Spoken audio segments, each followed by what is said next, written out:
सभी को मेरी तरफ से जय हिंद।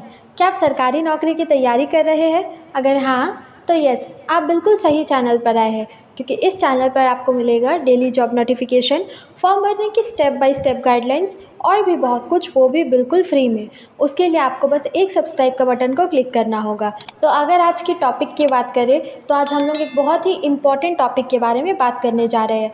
एसएससी सीएचएसएल की स्ट्रैटेजी, कौन कौन सा सिलेबस होता है, कौन कौन सा सब्जेक्ट्स होता है, इन सब चीज़ों के बारे हम लोग आज बिल्कुल डिटेल में जानेंगे इस वीडियो में। तो आप इस वीडियो के अंत तक ज़रूर बने रहिएगा ताकि आपको किसी भी तरीके का कोई भी प्रॉब्लम ना हो, क्योंकि अगर आप वीडियो को स्किप करते हैं तो आपका माइंड में जितना भी प्रॉब्लम्स है उन सब चीज़ों का सल्यूशन नहीं मिलेगा। अगर हम लोग एसएससी सीएचएसएल का एप्लीकेशन फॉर्म के बारे में बात करें तो उसका एप्लीकेशन फॉर्म ऑलरेडी चल रहा है। एप्लीकेशन फॉर्म 10 जुलाई को बंद होगा। उससे पहले आप अप्लाई कर सकते हैं, बिना किसी प्रॉब्लम का, बिना किसी इशू का आप उसमें अप्लाई कर सकते हैं। उसका ऑफिशियल लिंक भी ऑलरेडी हमारे डिस्क्रिप्शन में दिया हुआ है, तो आप वहां से जा कर के भी चेकआउट कर सकते हैं। बस अगर हम लोग उसकी सब्जेक्ट्स की बात करें तो उसमें टोटल 6 सब्जेक्ट्स होता है, ठीक है। उसमें आपका हिंदी होता है, इंग्लिश होता है, मैथ्स होता है, रीजनिंग, जनरल अवेयरनेस और जनरल एप्टीट्यूड होता है। ये सारे सब्जेक्ट्स के बारे हम लोग बिल्कुल डिटेल में देखेंगे आज, ठीक है। क्लास 9 और 10 का मैथ्स का बुक ही इतना इम्पॉर्टेंट होता है कि वो आपका किसी भी गवर्नमेंट जॉब में, चाहे आप कोई भी गवर्नमेंट जॉब का एग्ज़ाम की तैयारी कर रहे हो, वो सब में काम आएगा। तो आपको किसी भी चीज़ों को लेकर के परेशान होने का कोई ज़रूरत नहीं है मैथ्स को लेकर के, ठीक है। साथ ही साथ आपको ये भी पता होगा कि एसएससी सीएचएसएल का तैयारी करने के लिए आप 12 पास होना सबसे ज़्यादा ज़रूरी है। अगर आप 12 पास है तो ही आप वो फॉर्म भर सकते हैं, अदरवाइज़ आप वो फॉर्म भी नहीं भर सकते हैं, ठीक है।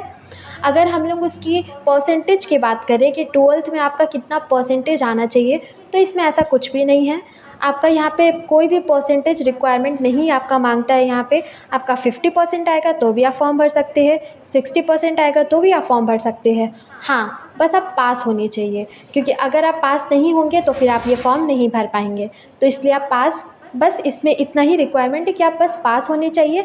और अगर आपको और भी डिटेल में जानना है कि आप फॉर्म को कैसे भरेंगे, तो ऑलरेडी उस पर हम एक वीडियो बना चुके हैं, उसका लिंक भी डिस्क्रिप्शन में दिया हुआ है, तो वहाँ से भी जा कर के चेकआउट कर लीजिएगा, ठीक है। अब हम लोग चलते हैं स्क्रीन की तरफ, वहाँ पे आपको और भी चीज़ें डिटेल में समझ में आएगी। तो अगर स्क्रीन की बात करें और क्वेश्चंस की बात करें तो क्वेश्चंस हिंदी में भी दिया होगा, इंग्लिश में भी दिया होगा। क्वेश्चंस को लेकर के आप परेशान मत होइएगा। अगर आपको हिंदी में इजी लगता है तो आप हिंदी में दीजिएगा, अदरवाइज़ आप इंग्लिश में भी दे सकते हैं, ठीक है। जब आप एप्लीकेशन फॉर्म भरेंगे तो आप वहाँ पे अपना लैंग्वेज चूज़ कर सकते हैं। आप अपने लैंग्वेज चूज़ करेंगे, उसके अकॉर्डिंग आपको पेपर मिलेगा। क्लियर हुआ यहाँ तक? अब हम लोग एसएससी सीएचएसएल में कितना क्वेश्चंस आता है इस बारे में देखेंगे। हर सब्जेक्ट से 25 क्वेश्चंस आएगा, ठीक है। जैसे कि हिंदी से 25, इंग्लिश से 25, मैथ से 25, ऐसे आपका क्वेश्चंस आएगा। अगर आपका 150 क्वेश्चंस है तो आपका मार्क्स जो होगा वो 300 होगा। दैट मीन्स एक क्वेश्चन में आपका 2 मार्क्स जुड़ाता है। एक जो क्वेश्चन होगा आपका वो 2 मार्क्स का होगा। बिल्कुल एमसीक्यू रहेगा, आपको कोई भी ऐसे लिखना नहीं है, उतना लॉन्ग सा क्वेश्चन आंसर लिखने का कोई ज़रूरत नहीं है, सिर्फ आपको टिक करना है।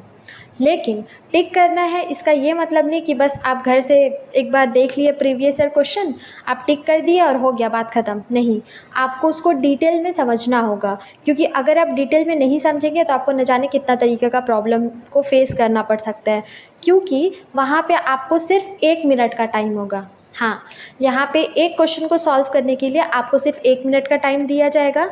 यहाँ पे आपके पास सिर्फ 90 मिनट का टाइम होगा टीयर 1 के लिए। यहाँ पे 2 एग्ज़ाम होगा आपका। टीयर 1 में आपका सिर्फ 90 मिनट का टाइम होगा। 90 मिनट में आपको 150 क्वेश्चन सॉल्व करना है, जो कि 2-2 मार्क्स का होगा। यानी आपका पेपर 300 मार्क्स का होगा और आपको 150 क्वेश्चन सॉल्व करना है 90 मिनट के अंदर। तो आप वहाँ पे ऐसा सोचेंगे कि आप मैथ्स को थोड़ा सा बना ले, ये नहीं हो पाएगा, ठीक है। ये आपका टीयर 1 का बात रहा। अब अगर टीयर 2 का बात करें तो टीयर 2 में आपको 60 मिनट का टाइम दिया जाएगा। क्वेश्चन सेम रहेगा, मतलब पूरा सेम क्वेश्चन नहीं, क्वेश्चन का क्वांटिटी जो रहेगा वो सेम रहेगा। बहुत सारा क्वेश्चंस भी सेम आता है, लेकिन आपका टाइम जो है वो और भी कम कर दिया जाएगा। मीन्स पहले आपके पास 90 मिनट था, अब आपके पास सिर्फ और सिर्फ 60 मिनट का टाइम रहेगा टीयर 2 में। अगर आप टीयर 2 का सोच करके अगर आप प्रिपेयर करेंगे ना, तो फिर आप टीयर 1 ईज़िली पास कर लेंगे, ठीक है। तो इसलिए आप टियर 2 का सोच करके अच्छे से प्रिपेयर कीजिएगा। अब हम लोग प्रीवियस ईयर क्वेश्चन की तरफ बढ़ते हैं, ठीक है।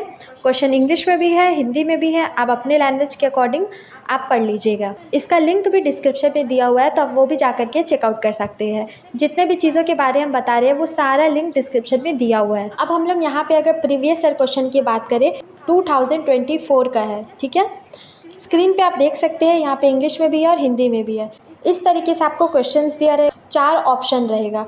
चारों ऑप्शन में से कोई भी एक ऑप्शन को आपको टिक करना है जिसका सही आंसर होगा, जो आपको लगेगा कि हाँ ये सही है, उस पर आपको टिक करना है, ठीक है।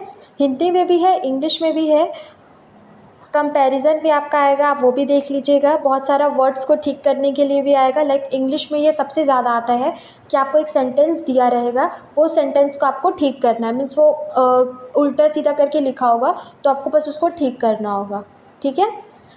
उसके अलावा आप हिंदी में भी मैथ्स का क्वेश्चंस दिया है, और साइंस का भी आपका हिंदी में भी क्वेश्चंस दिया हुआ है। तो अगर आपको इंग्लिश में साइंस का क्वेश्चंस नहीं समझ में आएगा तो आप हिंदी में भी उसको पढ़ सकते हैं। अगर हिंदी की बात करें तो यहाँ पे लिखा हुआ है, उस शब्द युग्म का चयन कीजिए जो नीचे दिए गए शब्दों के युग्म में व्यक्त किए गए हैं। समान शब्द का सबसे अच्छा निरूपण करता है। शब्दों को अर्थपूर्ण हिंदी शब्दों के रूप में माना जाना चाहिए और उन्हें शब्द में अक्षरों की संख्या, व्यंजन, स्वरों की संख्या के आधार पर एक दूसरे से संबंधित नहीं किया जाना चाहिए, ठीक है। इसका ऑप्शंस उसके अकॉर्डिंग आप देख करके टिक कर दीजिएगा। और एक बात, इंग्लिश में जैसे कि इसका ऑप्शन का इंग्लिश में जैसे ये क्वेश्चन का आंसर था सेकंड नंबर में, ठीक है, लेकिन हिंदी में यही क्वेश्चन अगर हम पढ़े तो इसका आंसर है थर्ड नंबर में। तो इस तरीके से भी आपका आ सकता है। तो पूछने का तो कोई सवाल ही नहीं होता कि आप दूसरे से पूछ सकते हैं, ऐसा कोई सवाल नहीं है यहाँ पे। अगर आप पूछेंगे, पहली बात तो आपका पेपर भी रिजेक्ट कर दिया जाएगा अगर कोई देख लिया तो, और सेकेंड चीज़ आपका आंसर भी मैच नहीं करेगा। तो आप मत ही पूछिएगा, तो वो आपके लिए बेस्ट होगा, क्योंकि अगर आप खुद ही अपने तरीके से टिक कर लेंगे तो शायद वो सही भी निकले, लेकिन आप पूछ करके टिक करेंगे तो वो गलत ही निकलेगा। आपको बस एक ही बुकलेट मिलेगा, ठीक है। उस एक ही बुकलेट में आपका पहले हिंदी का क्वेश्चंस रहेगा, फिर इंग्लिश का क्वेश्चंस रहेगा, फिर मैथ्स का क्वेश्चंस रहेगा। और ऐसे नहीं कि आपको दिया रहेगा ऊपर में, आपको खुद ही समझना है कि हाँ ये मैथ्स का क्वेश्चन है। लाइक जैसे हम हिंदी का क्वेश्चन सॉल्व कर रहे हैं, ठीक है। अब मेरे को नहीं पता कि इसके बाद हिंदी का क्वेश्चन के बाद मैथ्स का क्वेश्चन है कि इंग्लिश का क्वेश्चन है, ये हमको पता करके क्वेश्चन पढ़ के समझना है। ये भी आपको ज़्यादा कुछ नहीं, बस आपको घुमाने के लिए ऐसा बुकलेट बनाया हुआ होगा, ठीक है। तो इसलिए आप ध्यान से देख करके सॉल्व कीजिएगा। अगर आपको और भी डिटेल में समझना है तो इसका लिंक हम डिस्क्रिप्शन में दे रहे हैं, आप वहां से जा कर के देख लीजिएगा, ठीक है। ये पीडीएफ को डाउनलोड कर लीजिएगा। साथ ही साथ और भी 5 ईयर्स का लिंक हम डाल देंगे, तो आप वहां से भी जा कर के देख सकते हैं। मीन्स ये 2024 का पेपर है, 23, 22, 21, 20 तक का पेपर हम अच्छे से डाल देंगे, ठीक है। आंसर शीट विद क्वेश्चन, तो आप जा करके वहाँ से देख लीजिएगा। तो आपको यहाँ तक सारी चीज़ें समझ में आई। इसी के साथ इस वीडियो को हम लोग आज यहाँ पे एंड करते हैं। कल हम फिर आएंगे एक नई वीडियो के साथ। तब तक आप इस चैनल को सब्सक्राइब कर लीजिए, क्योंकि इस चैनल पे डेली जॉब नोटिफिकेशन, फॉर्म भरने की स्टेप बाय स्टेप गाइडलाइंस और भी बहुत कुछ, वो भी बिल्कुल फ्री में मिलती है। तो इसीलिए आप इस चैनल को सब्सक्राइब कर लीजिए, ताकि आपको डेली जॉब नोटिफिकेशंस भी मिलती रहे। और अगर ये वीडियो पसंद आया हो तो प्लीज़ लाइक कीजिए, शेयर कीजिए अपने दोस्तों के साथ, और हाँ, सब्सक्राइब करना मत भूलिएगा, ठीक है। जय हिंद।